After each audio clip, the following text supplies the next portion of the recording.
أهلين حبايبي، إن شاء الله تكونوا بيان وبخير عليكم. اليوم موضوعنا على كيفاش تكوني لاله البنات. يا لاله ويا لاله، موضوع بزاف شباب وحماس. ونبداو بسم الله.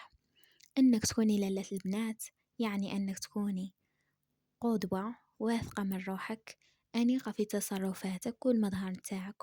والأمر هذا مشي سهل ومشي صعيب تانيك، يحتاج شوية خدمة على الذات نتاعك وشوية تغيير، وهذا هو الهدف نتاعنا. وش هما الخطوات اللي راح يساعدوك باش توصلي أنك تكوني للة البنات يا السكر نتاعي؟ تبعي معايا خطوة بخطوة. أول حاجة الثقة بالنفس والتعامل، خدمي على الداخل تاعك هو الأساس، تقبلي راسك كيما راكي.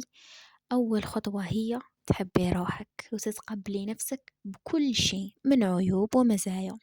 لالة البنات ماشي هي البنت المثالية، ل- ماشي هي البنت المثالية، وإنما هي البنت اللي تعرف قيمة روحها. كيفاش ديري يعني؟ هضري مع روحك مثلا الصباح من تفيقي، ابتسمي مع روحك، قولي كلمة إيجابية لروحك: أنا زوينة، أنا ذكية، حبي ذاتك وحني فيها. شفتي مثلا من تكوني مع إنسان عزيز عليك هكا، غادي تمدحيه وتهضري معاه بلباقة وأناقة. هكاك هضري مع روحك، متجلديش ذاتك، هضري مع روحك بكل وضوح وثقة. وكذلك من تكوني مع الناس هضري بصوت مسموع وواضح، وما تبقيش تعتذري بزاف على آرائك، عطي رأيك بكل شفافية. وتعلمي كذلك تقولي لا بلباقة وبثبات وبلا ما تحسي بحتى ذنب. كوني مستمعة جيدة. لالة البنات ماشي هي اللي تهدر بزاف، بصح هي اللي تتكلم في الموضوع المناسب وتسمع للناس بكل اهتمام. بعدي على الشكوى، ما تبقايش شكاية بكاية، يعني أي موقف يصرى معاك تبقى تندبي. لا، تجنبي الشكوى المستمرة من حياتك ومن ناس تاني اللي يشكي عليك، قلعيه من حياتك. لأن أولا الشكوى لغير الله مذلة، وثاني للة البنات تحوس على الحلول وتتصرف بإيجابية، مش هي اللي تنكد.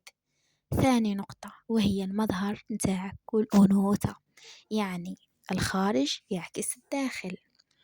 الأناقة مشي بالدراهم والملايين والمكياج، بل بالذوق.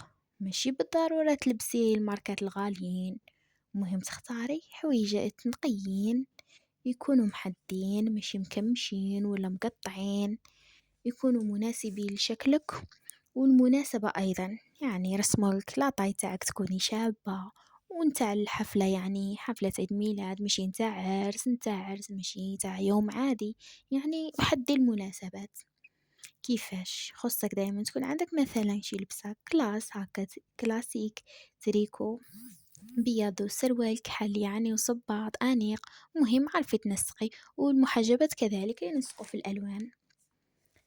العناية الشخصية اليومية، النظافة هي المفتاح، يعني دايما ريحتك زوينة، اهتمي بالعطور المناسبة، كوني متأكدة من نظافة جسمك وشعرك، مشي مثلا بارفة على العراق أكرمكم الله أو تدوشي وتلبسي نفس القش اللي كنتي لابساه، شعرك مزيت ومخبل. لا لا أختي.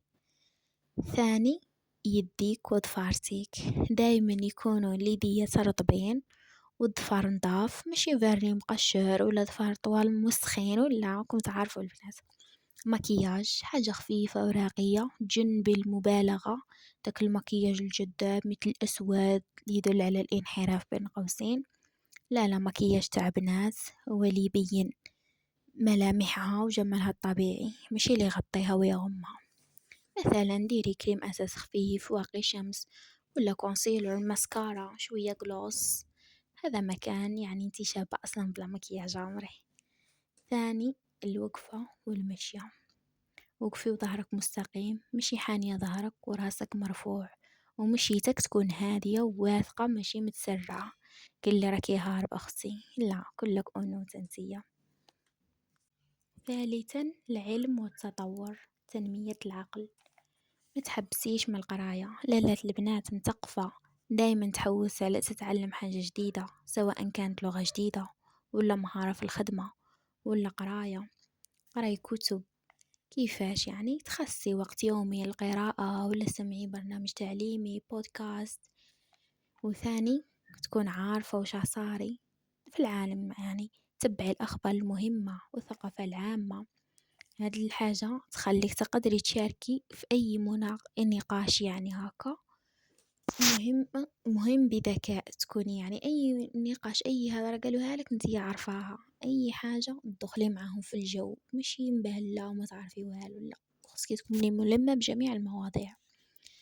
طوري كاش حاجة كاش موهبة عندك هاك، أي حاجة تبغي ديريها، رسم، خياطة، طياب، اعطيها وقتها وطوريها. البنت اللي عندها الموهبة أصلا كي تبان هكا مميزة وعندها حاجة هكا زوينة فيها.